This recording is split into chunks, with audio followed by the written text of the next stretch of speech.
Video donde te voy a explicar cómo funcionan los bloques de repetición por medio de algunos ejemplos y de algunas partes conceptuales.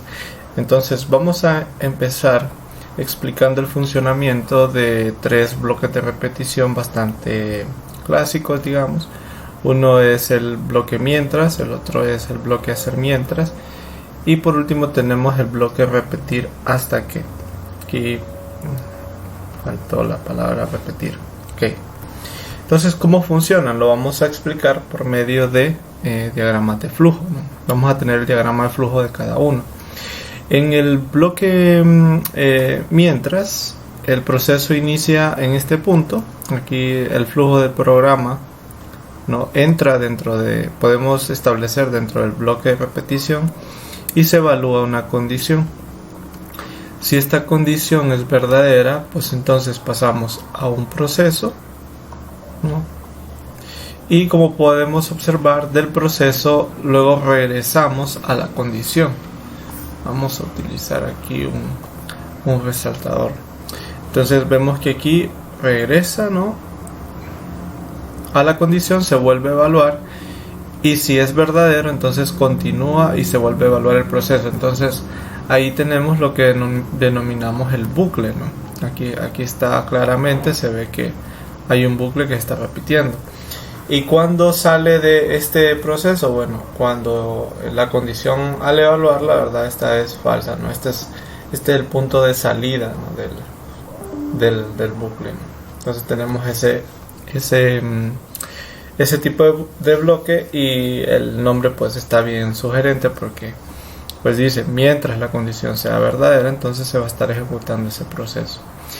Bien, tenemos el bloque hacer mientras. En este caso el inicio se da aquí, ¿verdad?, en este punto, entra dentro de la estructura del bloque. Aquí la diferencia es que el condicional no se evalúa directamente, sino que se pasa al proceso. No, pasamos al proceso. Luego del proceso, ahora sí se evalúa una condición. Y si esta condición es verdadera, acá tenemos el verdadero, entonces regresa otra vez a hacer el proceso y así, ¿verdad? Y así continúa.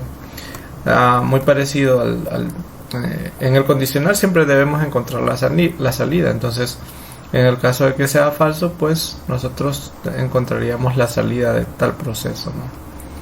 Ese es el ejemplo para un bloque hacer mientras. Y también el nombre, de nuevo, es muy didáctico porque nos dice, ¿no?, haga este proceso mientras se cumple una condición. Ahí está el juego de palabras, ¿no?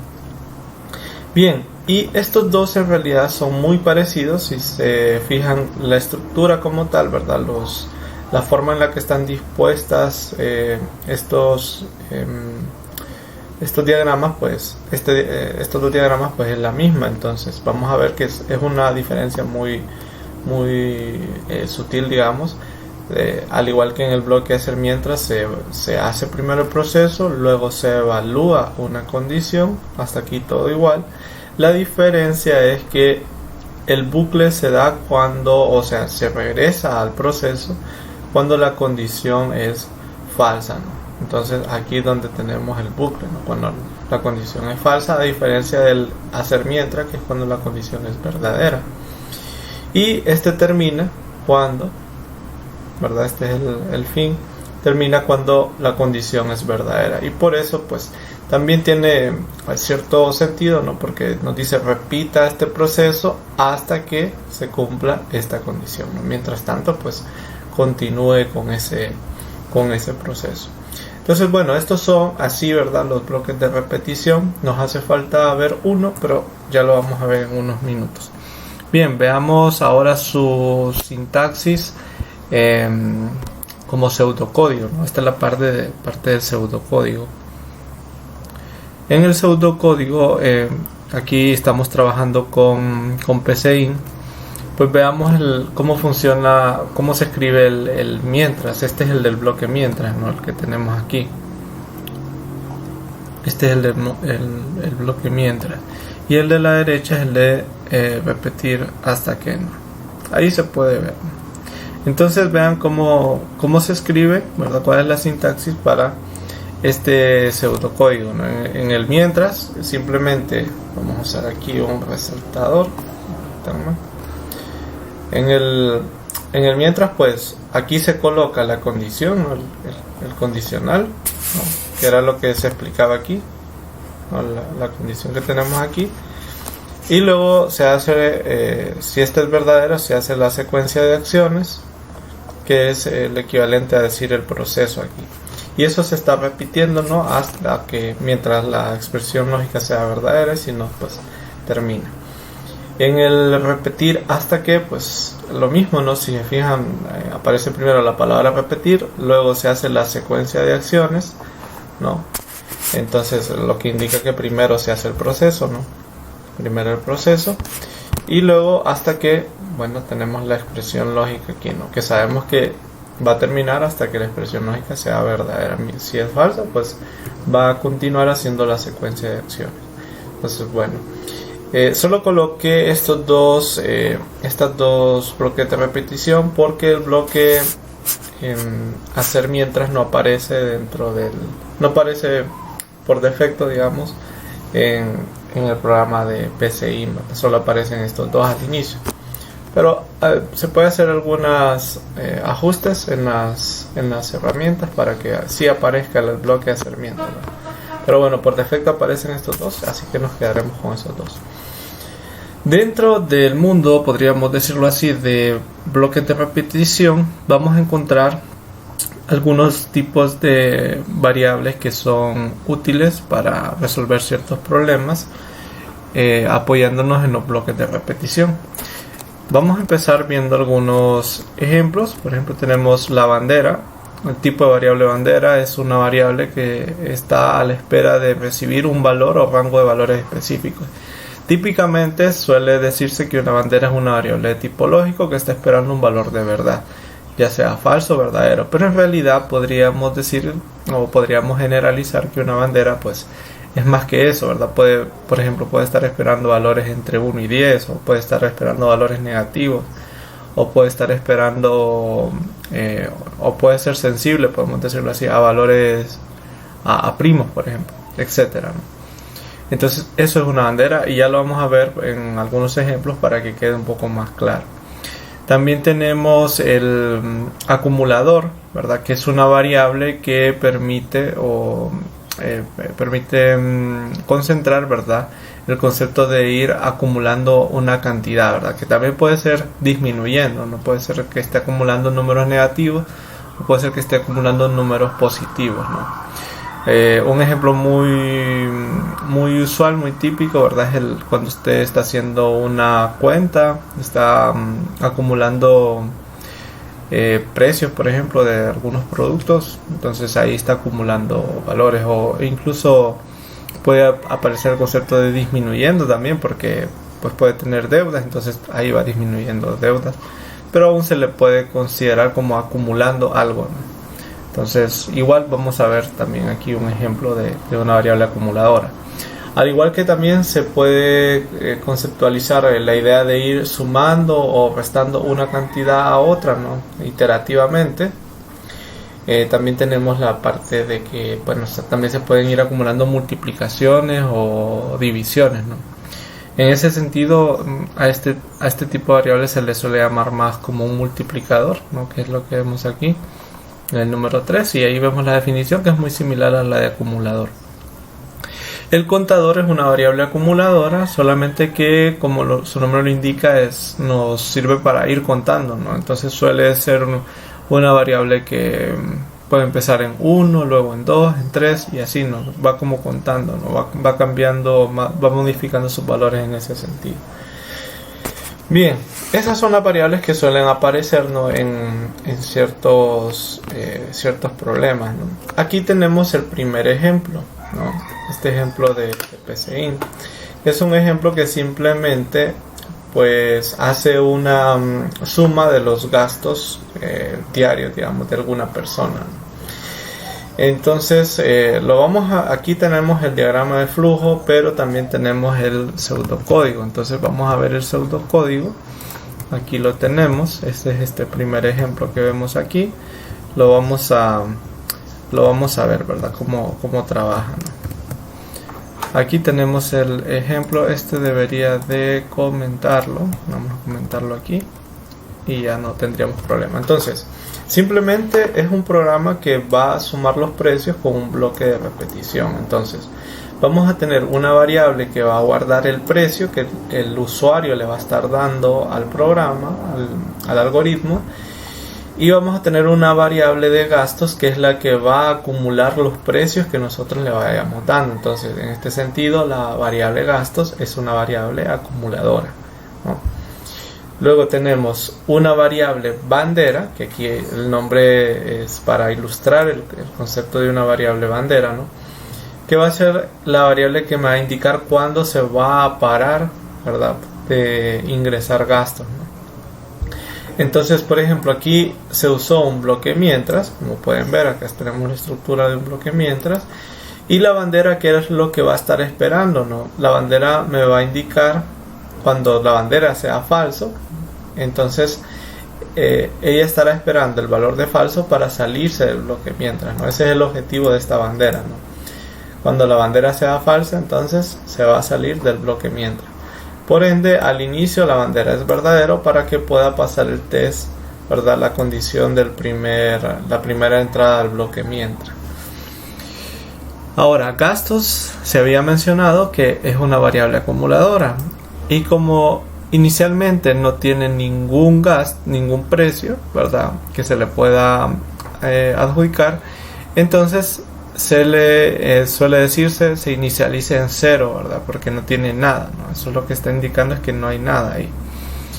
Bien, entonces la otra cuestión es cuándo pararíamos de ingresar precios, ¿no? Entonces la respuesta es cuando el usuario ingrese un valor negativo. Si el usuario ingresa un valor negativo, entonces ahí nos detenemos, ¿no? Entonces veamos cómo funciona. Primero se lee el precio. Una vez que se lee el precio, luego se hace la pregunta, ¿no? El precio es negativo. Si es así, entonces la bandera se vuelve falsa. Y entonces ahí, ¿verdad?, ya la bandera recibió ese valor con el que va a parar el bloque mientras. Luego, si no, pues simplemente se hace la acción de acumulación, ¿no? Esta es la ecuación que se usa siempre que uno quiere acumular algo, ¿verdad? Se coloca la variable y se le asigna lo que ya tiene la variable más lo que le voy a acumular, ¿no? Entonces, por eso vemos ahí gastos, se le asigna gastos más precio. Se termina y finalmente pues aparece un mensaje en donde dice tus gastos totales son gastos. Ahí. Bien, aquí podemos revisar el programa, ¿verdad? Usemos el ejemplo que teníamos aquí, ¿verdad? Aquí tenemos una prueba de escritorio. Vamos a usar nuestro programa para meter estos mismos datos.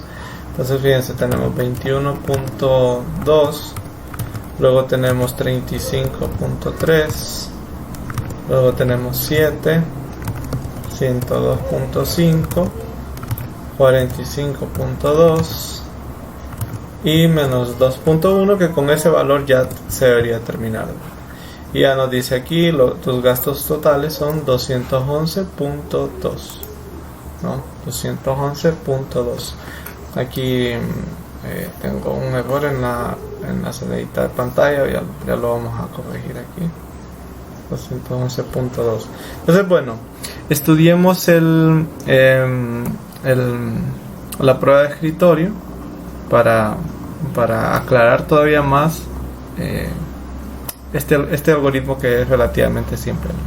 Entonces, en toda prueba de escritorio siempre tenemos que colocar todas las variables, ¿no? La parte de la memoria, podríamos decir aquí, memoria, o las variables que usó nuestro algoritmo, nuestro programa. En este caso pues tenemos el precio, los gastos y la bandera. Entonces, primero, ¿verdad?, vamos evaluando, ¿no? Aquí ya se definieron las variables. Hacemos que bandera sea verdadero. Entonces podemos ver aquí, ¿no? Vamos a irlo seleccionando así. El primer valor que recibe bandera es este, ¿no? Es verdadero, ya está. Luego gastos, se le asigna 0. Aquí está gastos, ¿no? vamos a usar aquí un lápiz de este color. Ok, entonces tenemos gastos, luego tenemos el precio, ¿verdad? 21, bueno, perdón, tenemos gastos, se evalúa la condición, ¿no? Bandera, como es, no es verdadera, entonces sigue esta dirección, se lee el precio, entonces se lee el primer precio aquí, vamos a subrayarlo así, y aquí tenemos 21.2, ¿no? Es el primer valor que tiene precio. Como precio no es negativo, entonces se va al falso, ¿verdad? Se va para esta dirección y hace gastos igual a gastos más precio. Entonces, como gastos tenía el valor de 0 hasta el momento, entonces sería gastos más el precio, ¿no? Y ahora gastos tendría el valor de 21.2, ¿de acuerdo? Luego regresa, vuelve a evaluar la condición, como todavía la bandera es verdadera, va a entrar, ¿verdad? Va a leer el precio otra vez. Ahora, la precio ya no va a tener el valor de 21.2, sino de 35.3. Como es falso, ¿verdad? No es negativo, entonces a gasto se le va a acumular ese valor, ¿verdad? Entonces, si se fijan, ahora gastos ya no es 0, ya no es 21.2, ahora es el valor que tenía gastos, que era 21.2, más lo que se acaba de leer, que es 35.3. Y ese resultado pues da 56.5, ¿no? Otra vez, ¿verdad? Regresa, porque este es un bucle de repetición, se vuelve a evaluar, ¿no? Y así, ¿verdad? Aquí pueden detener el video, ¿verdad? Si tienen alguna duda, pero el proceso es exactamente el mismo. Obviamente, al llegar a este punto, a la menos 2.1, pues entonces ya al evaluar la condición aquí ya es verdadera, se hace la bandera igual a falso, y obviamente ya no puede entrar dentro del bloque, ¿no? Ya sale por acá, ¿no? Porque la bandera es falsa.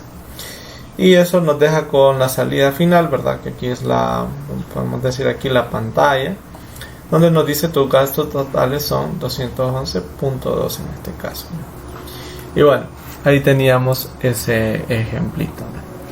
Bien, vamos a hacer más ejemplos. Entonces vamos a ver cómo